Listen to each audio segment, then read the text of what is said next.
저는 이 시간 사후의 일을 생각하라는 제목으로 말씀드리겠습니다. 사람이 죽은 후에 어떤 일이 벌어지는가? 죽은 후에 되어질 일은 사람들을 공포에 몰아넣고 있습니다. 여호와의 증인이나 안식교파에서는 사람이 죽으면 잠자는 무의식 상태, 수면 상태에 들어간다 가리킵니다. 또한 아기는 최후 심판 후에 아예 절멸이 되어서 나라는 존재 자체가 꺼져 없어져 버린다고 가리킵니다. 로마 가톨릭에서는 인간이 죽으면 대부분의 불완전한 신자들은 천국도 지옥도 아닌 연옥에 간다고 가리킵니다.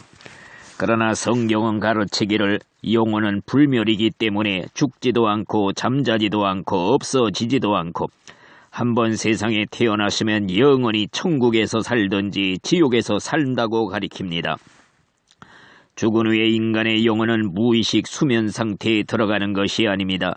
지금보다 더 똑똑한 의식을 가지게 되는 것입니다. 부자와 나사로의 이야기를 통해 볼 때 죽은 후에도 죽은 영혼들이 살아서 대화를 나누는 장면을 볼 수가 있습니다. 죽은 후에 인간의 영혼은 연옥에 가는 것이 아닙니다. 신자는 죽는 순간 즉시 천국에 가고 아기는 즉시 지옥에 갑니다.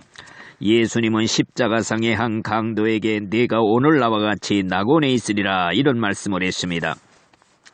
죽은 후에 내 존재 자체가 절멸되어 꺼져 버리는 것도 아닙니다. 우리 인간들은 죽어가면서도 영원히 살고 싶어합니다. 이것은 인간의 본능입니다. 인간의 본능을 만족시킬 영원 세계는 분명히 존재하는 것입니다. 죽는 순간에 인간의 내세 운명은 변경될 수 없이 결정이 됩니다. 죽은 후에는 구원의 기회가 영원히 지나간 것입니다.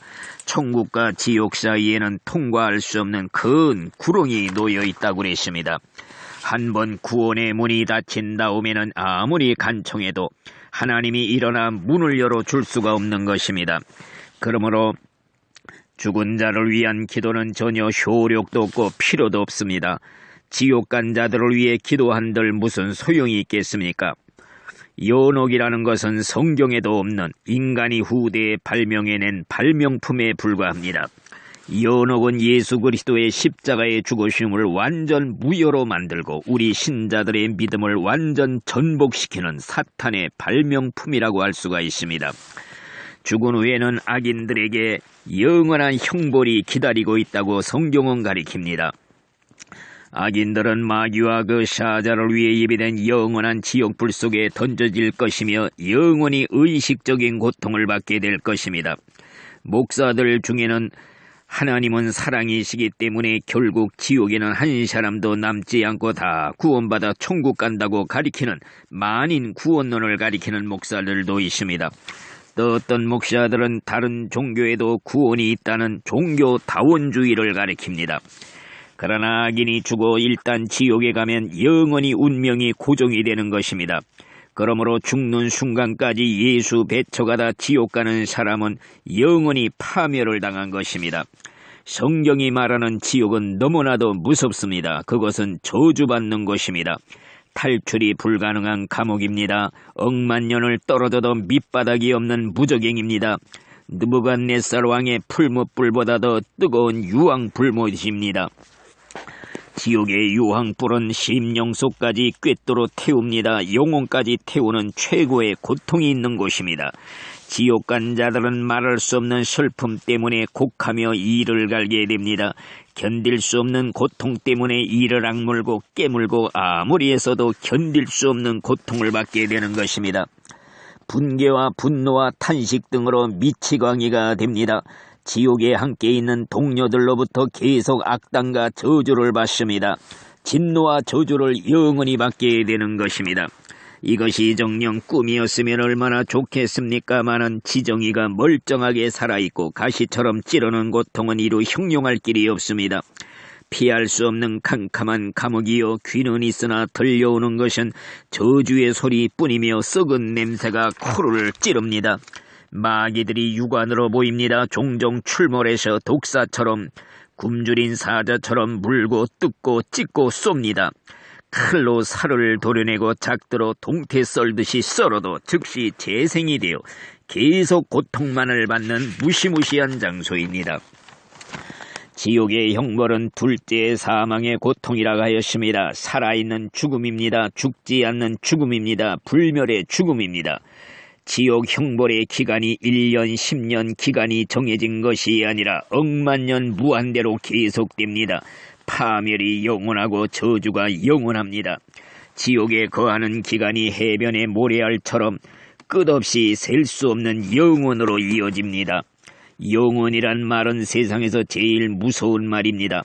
악인은 지옥불 속에서 수백억 년을 파묻혀 있은 후에도 형벌이 끝나려면 까마득합니다. 만일 죽어서 지옥 간 자들이 내세에 구원받을 또 한 번의 기회가 주어진다면 구태여 예수 믿을 필요도 없고 남에게 시급하게 전도할 필요도 없는 것입니다. 차라리 세상에서 실컷 즐기다가 죽은 후에 또 한 번의 기회가 올 때 바싹 매달려 믿는 것이 현명한 사람일 것입니다. 죽은 후에 또 한 번의 구원받을 기회가 있다면 현세 생활은 중요성이 하나도 없습니다. 전도의 열정은 다 꺼져버릴 것입니다. 그러나 내세의 영원한 운명은 세상에 살아있는 동안에 결정이 되는 것입니다. 그러므로 현세의 생활은 내세 운명을 결정짓는 엄숙한 순간임을 알아서 바르게 살아야 되는 것입니다. 현세에서 예수 배척하는 것은 영원히 버림을 받는 것입니다. 죽은 후에 이런 무시무시한 일이 생긴다는 것을 진정 믿는 신자라면 팔짱을 끼고 점잖게 신앙생활을 할 수가 없는 것입니다. 여가생활 즐기듯 취미생활하듯 할 수가 없는 것입니다. 이런 무서운 일이 나의 친자녀 가족에게 생긴다면 얼마나 두려운 일입니까? 생각만 해도 가슴이 찢어지는 아픈 일이 아닐 수 없습니다. 여러분들의 가족이 예수를 안 믿다 죽으면 이런 비극의 주인공이 될 것입니다. 그러므로 진짜로 지옥을 믿는 신자라면 사랑하는 식구들의 영혼을 정말 구원하기 위해서 눈물로 전도하지 아니할 수가 없는 것입니다. 부모님이여, 내가 자식된 도리로서 이렇게 간절히 빕니다. 제발 예수 믿고 구원받아 천국 가야 합니다. 예수를 안 믿으면 죽는 순간 지옥으로 마귀에게 끌려 내려갑니다. 지옥은 무서운 것입니다. 빨리 죄를 회개하고 예수 믿어 천국 가시기를 바랍니다. 아멘.